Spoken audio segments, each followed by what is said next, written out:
پیچھے بھاگے گی، دولت کی پرستش کرے گی، اور پھر اس وقت سیریس کر رہا ہے جبکہ بچہ ماں کے شکم میں تیار ہو رہا ہو۔ بار بار یہودیوں کے یہاں جب کوئی عورت 19 سے ہو، حمل سے ہو، تو ان کو ایسے ایسے کام کرنے کے لیے دیے جاتے ہیں جس کا اثر بچے پر پڑے۔ ان کو میتھ کے فارمولے دیے جاتے ہیں حل کرنے کے لیے، کیوں؟ تاکہ اس کا اثر بچے کی ذہانت پہ پڑے، بچہ ذہین ہو، بچہ جو ہے محنتی ہو، بچہ جو ہے اپنی قوم کا وفادار ہو، بچہ اپنے مذہب کے لیے سنجیدہ ہو۔ یہ ماں کو اس وقت ایسے ایسے کام دیے جاتے ہیں، مگر ہائے افسوس قرآن کا جو نسخہ انہوں نے لیا، اس پر عمل کیا۔ آج یہودی کا ایک بچہ اپنے مذہب کو لے کر، اپنے ملک کو لے کر، اپنے گھر کو لے کر، اپنی تہذیب کو لے کر بالکل فکر مند ہے۔ میں آپ کو اپنی زندگی کی ایک بات بتاؤں، بمبئی کی لوکل ٹرین پہ میرا سفر ہو رہا ہے، میں نے دیکھا ہندوستانیوں کو دیکھا، اس میں بالخصوص اپنے مسلمان بھائیوں کو دیکھا، کوئی ایئر فون لے کے گانا سن رہا ہے، کوئی کسی سے بات کر رہا ہے، کوئی سو رہا ہے، مگر ان 100 لوگوں کے درمیان ایک انگریز کو میں نے دیکھا، وہ کتاب لے کے کنارے بیٹھ کے پڑھ رہا ہے، نہ گانے سے مطلب، نہ موبائل سے مطلب، کچھ نہیں۔ میں نے دیکھا پورے سفر میں اس کی توجہ کتاب کے اوراق کو پلٹنے پر رہی۔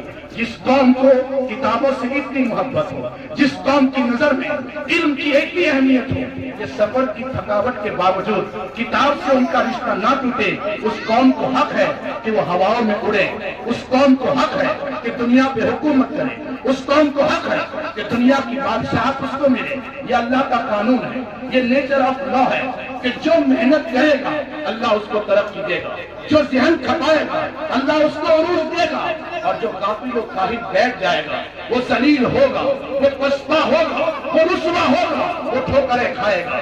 دیکھیے ہم نے اپنے آپ کو کہاں کہاں نقصان پہنچایا ہے، ہم نے اپنے آپ کو کہاں کہاں نظر انداز کیا ہے۔ بڑی واضح تعلیمات تھی اسلام کی، بڑی روشن ہدایات تھی اسلام کی، مگر عمل نہ کر سکے، بلکہ یہ کہوں تو غلط نہ ہوگا، پتہ ہی نہ کر سکے کہ نسخہ عروج کیا ہے، عروج زوال کے سبب کیا ہے، ہم نے کبھی معلوم کرنے کی کوشش نہ کی۔ دھیان دیں، بچہ ماں کے شکم ہو، اسلام سیریس کر رہا ہے، اور جب بچہ دنیا میں آ جائے، میں آپ سے ایک سوال پوچھتا ہوں، بکری کا بچہ ہو، کتے کا بچہ ہو، یا کسی اور جاندار کا بچہ ہو، وہ پیدا ہونے کے کچھ ہی منٹوں کے بعد دوڑنے بھی لگتا ہے، بولنے بھی لگتا ہے، چلنے بھی لگتا ہے۔ پیدا ہوتے ہی بول نہیں پاتا، پیدا ہوتے ہی چل نہیں پاتا، پیدا ہوتے ہی ماں باپ کی طرح گفتگو نہیں کر پاتا۔ 2 سال لگ جاتے ہیں۔ کبھی آپ نے اس پوائنٹ آف ویو سے، اس زاویہ نظر سے، اس طرح سے سوچا اللہ نے انسان کو فوراً بولنے کی طاقت کیوں نہ دی؟ 2 سال لگ جاتے ہیں، تتلاتے تتلاتے ابو کہنے میں، تتلاتے تتلاتے امی کہنے میں، یہ 2 سال کا موقع کیوں دیا؟ پوچھو ڈاکٹروں سے، پوچھو سائنسدانوں سے، یہ 2 سال جبکہ وہ کچھ بولتا نہیں، صرف دیکھتا ہے، صرف دیکھتا ہے، صرف سنتا ہے۔ یقین جانو ان 2 سالوں میں فیصلہ ہو جاتا ہے اس بچے کا مستقبل کیا ہوگا، فیوچر کیا ہوگا۔ 2 سال جو اللہ نے پیدا ہونے کے بعد موقع دیا، بولنا نہیں سکھایا، البتہ دیکھنے کی طاقت دی، سننے کی طاقت دی۔ یہ دونوں سورسز ہیں، یہ دونوں ذریعے ہیں کچھ سیکھنے کا۔ سن کر بہت کچھ سیکھتے ہیں، دیکھ کر بہت کچھ سیکھتے ہیں۔ بچہ ان 2 سالوں میں جو جو دیکھتا ہے، جو جو سنتا ہے، سب سیو ہو رہا ہے، سب محفوظ ہوتا ہے۔ بس بولنا نہیں سیکھا ہے، مگر بولے گا وہی جو 2 سال میں سنا ہے، بولے گا وہی جو 2 سال میں دیکھا ہے۔ اس لیے وہ مائیں جو اس پیریڈ میں بچوں کو نظر انداز کرتی ہے، سیریل دیکھتی ہے، دودھ پلاتی ہے، گیم کھیلتی ہے، دودھ پلاتی ہے، تربیت کا کوئی خیال نہیں، صرف میرا لال، میرے جگر کے ٹکڑے۔ ارے آپ کی محبت اپنی جگہ، مگر آپ اپنے بچے کو تاج محل دے لے گئے، مگر دوزخ کی آگ سے نہ بچا سکے تو آپ باپ نہیں ظالم ہے، آپ ماں نہیں ظالمہ ہے۔ ذرا دھیان دینا، اسلام اس وقت بھی سیریس کر رہا ہے، اسلام اس وقت بھی سنجیدہ کر رہا ہے کہ جب بچہ دنیا میں آ جائے، جب تک بولنا نہیں سیکھا ہے ان کو بولنے کا طریقہ سکھا دو، خود بول کر اچھے سے، اپنے اچھے اعمال سے، اپنے اچھے اخلاق سے۔ مگر ہائے افسوس اس وقت بھی بچے نظر انداز ہوتے ہیں۔ ماں کے شکم میں جب بچہ تھا تو بھی ماں کے کھلانے کا، ماں کی ایکٹیویٹیز کا بچے پر پورا اثر پڑا تھا نا۔ غوث پاک پہ اثر گئے تھے مدرسے میں، استاد نے کہا تھا پڑھو بسم اللہ، کہا نہیں پڑھوں گا، قرآن کا ایک حصہ میں نہیں، ماں کے شکم میں ہی حفظ کر لیا ہے. کیوں؟ غوث پاک کے نام پہ لنگر کھانے والے. غوث کی زندگی سے یہ سبق کب سیکھو گے کہ ماں کے شکم میں تیار ہوتے وقت جو لمحہ ہوتا ہے وہ بہت امپورٹنٹ اور اہم ہوتا ہے. ذرا دھیان دیں. بلکہ میں تو ایک مثال دوں. آپ کے گھر میں ایک ویڈیو کیمرہ لگا ہے جس میں آوازیں بھی سیو ہوتی ہیں, جس میں آپ کی ایکٹیویٹیز, آپ کے اعمال بھی سیو ہوتے ہیں. آپ کیا بولتے ہیں وہ بھی محفوظ ہوتا ہے, آپ کیا کرتے ہیں وہ بھی سیو ہوتا ہے. میں آپ سے پوچھتا ہوں, آپ کے گھر میں ایک ایسا ویڈیو کیمرہ لگا ہو, کیا آپ غلط بولیں گے؟ نہیں, ریکارڈ ہو رہا ہے. کیا آپ غلط کریں گے؟ نہیں. کیوں؟ سیو ہو رہا ہے. عزیزوں, دنیا کی کسی ویڈیو کیمرہ میں وہ طاقت نہیں ہے جو 2 سال کے بچے کی میموری ہے, جو 2 سال کے بچے کا دماغ سیو کر رہا ہے. جو آپ کر رہے ہو, جو آپ بول رہے ہو, عزیزوں دھیان دو, کوئی ایسے ہی اچانک نیک نہیں بنتا, کوئی اچانک جوان کارسار صالح نہیں بنتا. ماں باپ نیک ہوں. میں تو اکثر کہتا ہوں, یہ عنوان اتنا مختصر ہے کہ ایک جملے میں تقریر کی جا سکتی ہے. وہ جملہ یہ ہے, ماں باپ جیسے ہوں گے بچے ویسے ہوں گے. بات ختم ہو گئی. اتنی سی بات ہے, مگر آؤ ذرا آپ کو میں سمجھا سکوں, بتا سکوں, درد دل پیدا کر سکوں, احساس جگا سکوں, آپ کی آنکھیں کھول سکوں, غفلت سے بیدار کر سکوں, تھوڑا سا جگا سکوں. شاید کر رہے ہیں آپ اپنی نسلوں کو, دوستوں کی آگ میں دھکیل رہے آپ اپنی جنریشن کو. عزیزان ملت اسلامی, ذرا غور کریں. اسلام نے پیدا ہوتے ہی بچے کے کان میں اذان دینے کا حکم دیا, اقامت کا حکم دیا. اذان دو دائیں کان میں, اقامت کو ہو بائیں کان میں. بچہ جب پیدا ہو جائے اس کا نام اچھا رکھو. حدیثوں سے ثابت ہے, میں اب اس طرف نہیں جاتا. گھٹی دینے کا حکم ہے, میٹھی چیز کھجور شہد, اس کو دینے کا حکم ہے کہ پہلی غذا جو اس کے پیٹ میں جائے تو وہ اچھی غذا جائے. صحابہ کے یہاں اولاد ہوتی تھی, بچے پیدا ہوتے تھے, حضور کے دربار میں حضور کھجور چبا کے ان کے منہ میں گھٹی رکھتے تھے. اللہ اکبر. اسلام اذان دینے کا حکم دیتا ہے.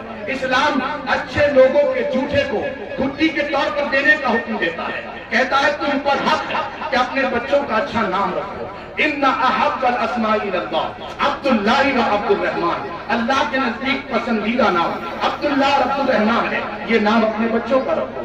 گڈو نہ رکھو, فلمی ایکٹروں کے نام پہ نہ رکھو. خیر میں اس طرف نہیں جاتا, میں صرف تعلیمات کی نام ہوں. اللہ اللہ توجہ فرمائے. اسلام حکم دیتا ہے پیدا ہو آسان ہو, اچھا نام رکھو. نیک لوگوں کے جھوٹے کو بطور گھٹی ان کے حلق میں رکھو تاکہ پہلی غذا اچھی غذا جائے. صحابہ اس کا احترام کرتے. اذان دینے کا ہو, گھٹی دینے کا ہو, اچھا نام رکھنے کا ہو, عقیقہ کرنے کا ہو, 7 سال کا ہو جائے نماز پڑھنے کا ہو, 10 سال کا ہو جائے نہ پڑھے تو مار کے پڑھاؤ. ہائے ہائے پوچھو علماء سے. اسلام نے یہاں تک کہا جب شعور کی منزل کو پہنچ جائے, جب صحیح غلط کو سمجھنے لگے, بستر بھی الگ کر دو, بہنوں کے ساتھ نہ سونے دو. میں تو آج اس بات کو میں نے پہلے بھی پڑھا تھا, علماء جانتے ہیں, مگر آج کے حالات کے تناظر میں اسلام کی اس تعلیم کی اہمیت کو محسوس کر رہا ہوں. ارے اپنی بہن کی طرف جلدی غلط نظر نہیں جاتی, اپنی بہن کی طرف جلدی غلط خیال نہیں جاتا ہے, مگر اسلام نے یہ حکم جو دیا ہے وہ احتیاطاً دیا ہے. اس لیے کہ انسان اگر تربیت اچھی نہ ہو تو جانوروں کو خواہشوں کے معاملے میں پیچھے کر سکتا ہے. کب شیطان بہکا دے, کب شیطان حملہ کر دے. اپنی بہن کے ساتھ اسلام نے سونے کا حکم نہیں دیا.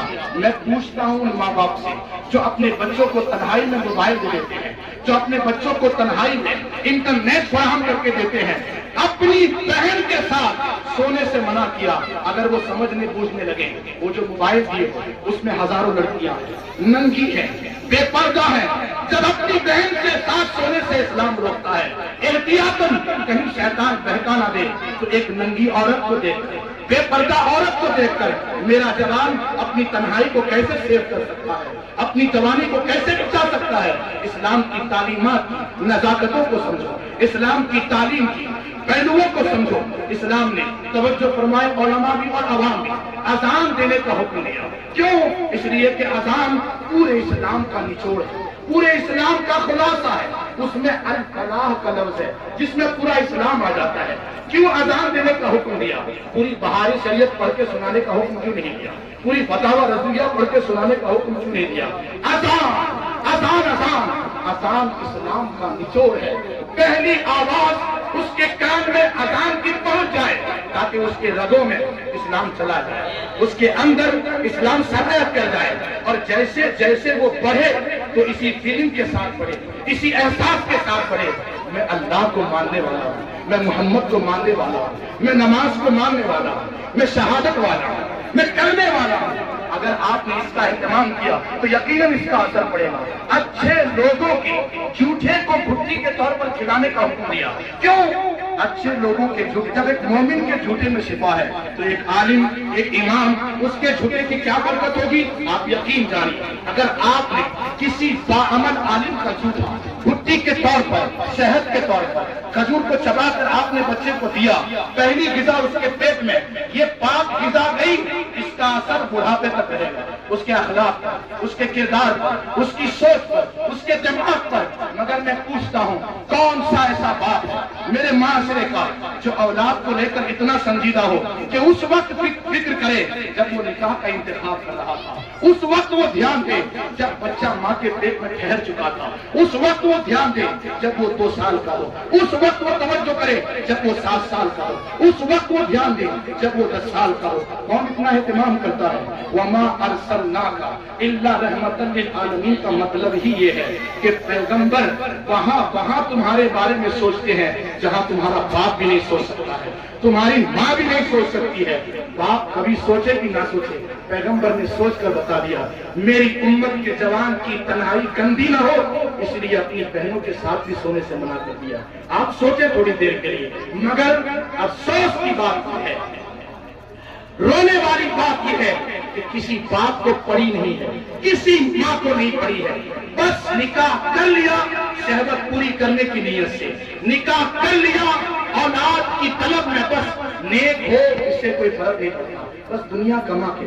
جب بھی گھر میں ذکر ہوتا ہے دنیا، وہ 2 سال کا بچہ دنیا دنیا دنیا، 15 سال تک دنیا دنیا سنتا ہے، وہ بڑا ہو کر دنیا دنیا ہی کرے گا۔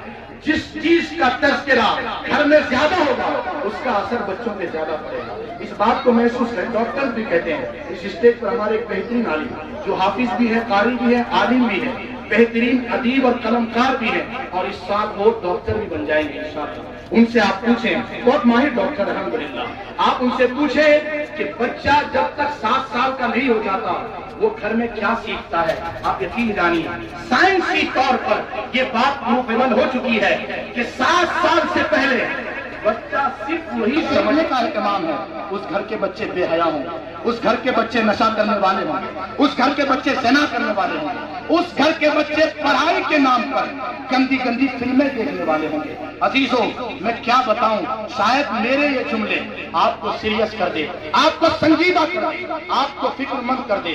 میں نے کیا کہا آپ سے؟ ایک نسل کی جہالت دوسری نسل کی روایت بن جاتی ہے اور تیسری نسل اس کو عقیدہ بنا لیتی ہے۔ میری ایک نسل جوانوں کی تیار ہو چکی ہے جس کو مسجد سے نفرت، جس کو عالم سے نفرت، جس کو قرآن سے نفرت۔ میں یہ کھلے عام کہہ رہا ہوں، میرا ایک دوست ڈاکٹر، اس نے عید کے دن امامہ باندھا، سنت سمجھ کے جبہ پہنا، اسلامی لباس پہنا، دوسرے ڈاکٹرز ملنے آئے۔ پڑھا لکھا انسان ڈاکٹر ہوتا ہے معاشرے کا، ریسرچ کرنے والا انسان ڈاکٹر ہوتا ہے معاشرے کا، مگر دین سے محرومی ہو تو فکر کہاں تک لے جاتی ہے۔ جیسے ہی اپنے دوست کو دیکھا عید کے دن جبہ پہنا ہے، عید کے دن امامہ پہنا ہے، کہنے لگے یار تم کب سے ملا گیری شروع کر دیے ہو، تم کب سے ملا بن گئے ہو؟ ابھی کچھ دنوں پہلے ایک بچہ گناہوں سے تنگ آ گیا، تنہائی میں گناہ کر کے اپنے آپ سے پریشان ہو گیا تھا، سوسائڈ کے تک بات پہنچ چکی تھی، اتنا اپنے آپ سے تنگ آ گیا۔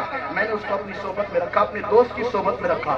باپ کو پتا چلا کہ میرا بیٹا مولانا کے ساتھ بیٹھتا ہے، ڈانٹا اور پھٹکارا اور کہا ان کے ساتھ نہ بیٹھو، لیول گر جائے گا، اسٹیٹس گر جائے گا، سوچ نیچی ہو جائے گی، ان کے ساتھ نہ بیٹھو، لوگ کیا کہیں گے؟ بولا سیٹھ کا بیٹا امام کے ساتھ بیٹھتا ہے، مولوی کے ساتھ بیٹھتا ہے۔ ایسے کلمہ پڑھنے والی ایک جوان نسل تیار ہوگی، بوڑھوں تک وہ سوچ اثر کر گئی ہے. آپ سوچیں, امامے کو ایک الگ نظر سے دیکھ رہے ہیں, جبے کو ایک الگ نظر سے دیکھ رہے ہیں. بلکہ یہ کہوں تو غلط نہیں ہوگا, جہاں 10 نوجوان بیٹھے ہیں وہاں ایک شریف آدمی جا کے کھڑا نہیں رہ سکتا. وہاں ماں کی گالی, وہاں بہن کی گالی, سیکرٹ پارٹ, وہ جگہیں جن کا نام لینے میں آدمی شرماتا ہے, اس کے نام پر اتنی گالیاں دی جائے گی کہ آپ کان بند کر کے وہاں سے بھاگ جائیں. Be serious please, be careful please, pay attention please. دھیان دیں اللہ کے واسطے, توجہ دیں اللہ کے واسطے, سنجیدہ ہو جائیں اللہ کے واسطے, فکر مند ہو جائے اللہ کے واسطے. ایک خطرناک نسل تیار ہو چکی ہے اور ایک خطرناک نسل تیار ہو رہی ہے. کون سی نسل؟ میں بتاؤں, ماں نے جب دودھ پلایا تھا اور اس بچے کی رگوں میں جو بلڈ گیا تھا, پہلا بلڈ, وہ بھی ماں گناہ کرتی تھی اور دودھ پلاتی تھی. پہلا بلڈ گناہ سے تیار ہوا, اور جب وہ خود کچھ کھانا پینا سیکھا تو ایک لقمہ نہیں کھاتا جب تک کہ کارٹون نہ دیکھے, ایک لقمہ نہیں کھاتا جب تک کہ گیم نہ کھیلے, ایک لقمہ نہیں کھاتا جب تک کہ ریلس نہ دیکھے. اور میری قوم کا آپ موبائل دے دیتا ہے تاکہ کھانا کھائے. میں ایک جملہ کوٹ کر دوں, اگر آپ بھی 3.5 سال 4 سال کے بچے کو اس لیے موبائل دے دیا کہ وہ کھانا نہیں کھاتا اس کے بغیر, آپ نے موبائل نہیں دیا ہے, آپ نے ایک زہریلا نشہ دے دیا, آپ نے ایک خطرناک نشہ دے دیا. شراب سے زیادہ خطرناک نشہ, چرس اور گانجے سے زیادہ خطرناک نشہ. ایسا کہتے کس کو ہے؟ ہر وہ چیز جس کے بغیر جینا مشکل ہو جائے. ابھی 3 سال کی عمر کو پہنچا ہے اور ضد ایسی کہ نہیں دو گے تو نہیں کھاؤں گا, روتا ہے, لوٹ پوٹ ہوتا ہے, زمین پہ ادھر ادھر ہوتا ہے. آپ سوچیں 3 سال کا بچہ انٹرنیٹ کے نشے میں مبتلا ہے. اگر ماں باپ سیریس نہیں ہوئے تو اس بات کو لکھ لیں, ہو سکتا ہے بڑھاپے کی دوائی بھی آپ کو نہ ملے, ہو سکتا ہے بڑھاپے میں آپ کے لیے ساتھی بھی نہ بن پائے. آخرت تو آپ چھوڑ دیجئے. اسی لیے پیارے, مدرسوں کی ضرورت اسی لیے ہے کہ باپ سیریس نہیں ہے, ماں سنجیدہ نہیں ہے, ماں کو گھر کے کام سے فرصت نہیں, باپ کو تجارت سے فرصت نہیں. اس لیے معاشرے میں ایک ایسا گھر ضروری ہے, ایک ایسا مرکز ضروری ہے, ایک ایسا پلیٹ فارم ضروری ہے جہاں ہمارے بچوں کی فکر کی تبدیل ہو, دماغ کی تبدیل ہو, دل کی تبدیل ہو. آپ جائیں کام پہ, ماں کرے گھر کا کام, مگر آپ کے بچے کے دل اور دماغ کو جہاں سے صفائی ملے گی اسی کو مسجد کہتے ہیں, اسی کو مدرسہ کہتے ہیں, اسی کو مکتب کہتے ہیں. اس فتنے کے دور میں جو کچھ میں نے کہا اس کی روشنی میں آپ سمجھ لیں کہ یہ عمارتیں اینٹ اور پتھر کی عمارت نہیں ہے, ہماری زندگی کا راز ہے, ہمارے جینے کی وجہ ہے, ہمارے زندہ ہونے کا سبب ہے. یہ ہے تو ہم ہیں, یہ نہیں ہے تو ہم نہیں رہیں گے. انسان بن کر جی لیں گے مگر مسلمان بن کر جینا بہت مشکل ہوگا. اللہ ہم سب کو صحیح توفیق عطا فرمائے, مسجد و مدرسے کی اہمیت کو سمجھنے کی توفیق عطا فرمائے. السلام علیکم.